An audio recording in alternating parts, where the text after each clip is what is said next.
Ready? Mr. Chairman, I am afraid my honorable friend has not understood me when I say that there will be a university in New Delhi. It will not be without colleges or the necessary facilities. I take it that it will mean a good and big expansion in New Delhi, where quite a large number of student population resides.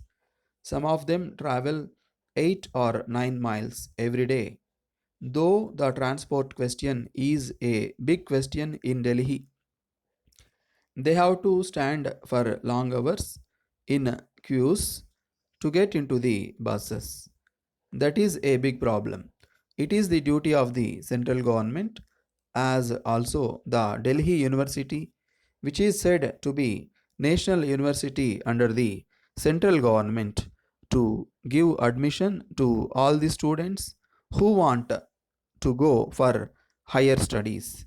Till recently, the Punjab University was conducting evening classes and conducting examinations, but this facility has now been removed because the Delhi University did not want that its jurisdiction should in any way be infringed by allowing any other university to exercise the powers that should be exercised by it.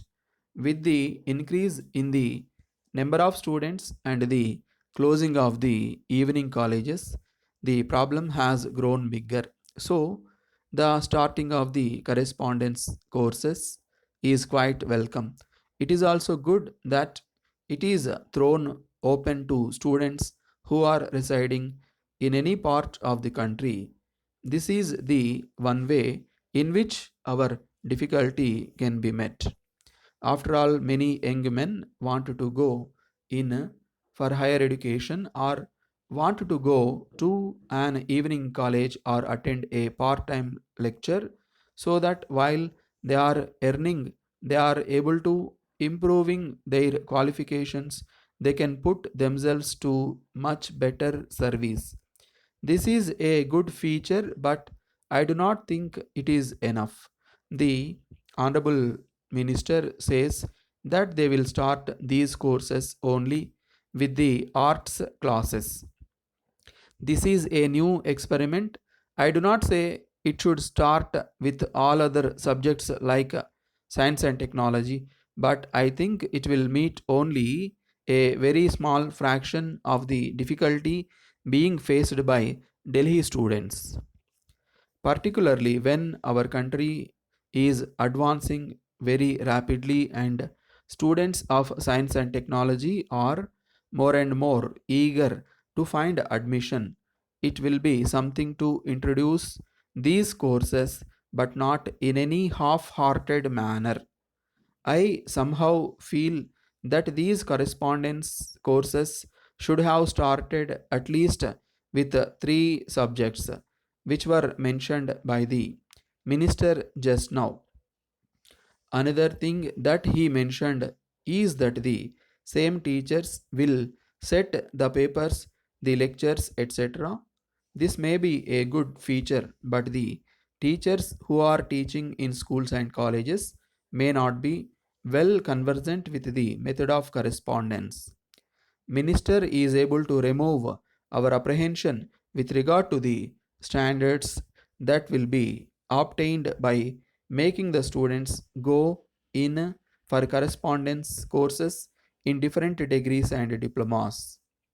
I cannot say that the Delhi University has discharged its responsibilities so far as providing advanced education to students who come out of our schools is concerned to the extent it should have done. I can say with confidence that there is a great resentment among the student population in Delhi that the facilities which Delhi University is providing are not enough and even the existing colleges are not up to the mark. Apart from the teaching staff who may be of a medium order, The other equipment and efficiency obtaining there is far below the standard in some good universities. Garden House Road, Patna, 20th June 1970. John Bright, Solicitors, Bombay. Dear Sirs, we have perused your amendments in the draft contract and think it is well to write to you at once upon two or three points that are vital. In the first place, it is impossible for the vendor to deduce a 40 years title. He purchased the property under conditions which precluded him from calling for or inquiring into the title anterior to the date of the deed mentioned in clause 3 of the draft contract, and as that deed in dated more than 30 years ago, we trust your client will be content to accept it as the root of the title.